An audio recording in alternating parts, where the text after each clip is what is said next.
does the government work for us, or do we work for the government? Is the best government really the one that governs the least? Can we ever have a government that stays within the confines of the Constitution? If the Constitution was written to keep the government off the people's backs, why is the government all over us? Tonight, whatever happened to freedom? Understanding where we go from here should start with understanding how we got here. We are the free and independent people of the United States of America. We are free because those who preceded us fought a war against a person who was then the world's grandest king and who presided over what was then the world's grandest empire. The Founding Fathers risked, as they like to tell us, their lives, their fortunes, and their sacred honors for the freedom and independence they won and we have inherited. But they were not saints, and initially their cause was not popular. From the records available today, the people who measure historical trends have concluded that in 1776 only about 1/3 of Americans supported the revolution. About 1/3 of Americans opposed it, and about 1/3 of them didn't care. When I first looked at these numbers, I thought, in 1776, this was the grandest fight for the greatest amount of freedom for the most people at any point in history. So who could possibly oppose it? And who in their right mind could not care?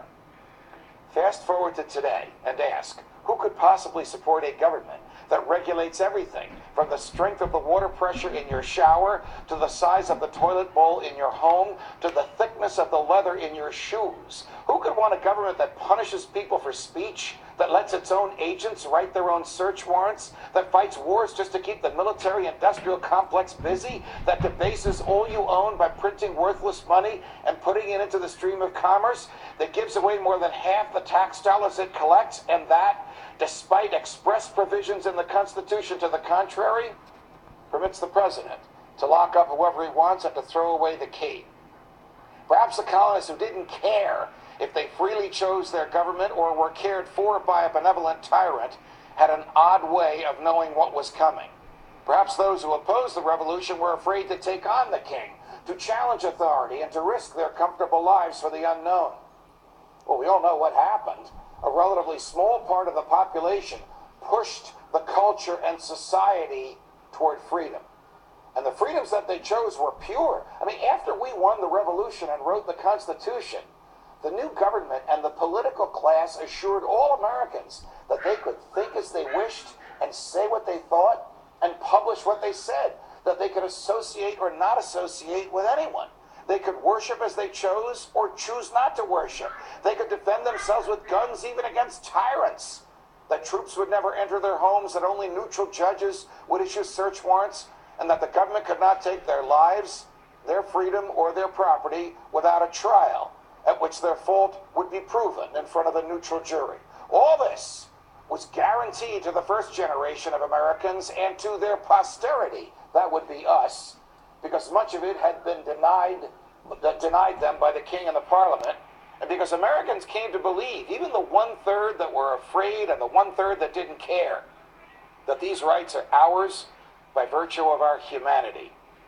Whether you believe that we are the highest order of natural selection, or whether you believe, as I do, that we were created by God in his image and likeness, you know in your heart that these natural yearnings, as St. Thomas Aquinas and Thomas Jefferson called them, are our natural rights, are a part of our humanity, and cannot long be denied us.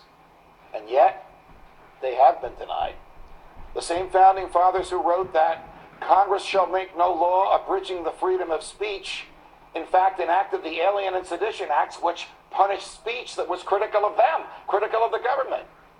This happened because people were afraid to challenge the tyranny of the majority. America, the greatest losses to our freedom have come not from someone attacking us, but from the government ignoring the Constitution and the majority letting them get away with it. The worst amendments to the Constitution were not those ratified by the states, but rather were amendments by consensus, where all three branches of government agreed to look the other way. When good people do nothing, bad things happen. So what shall we do? We should challenge authority, no matter who is in charge.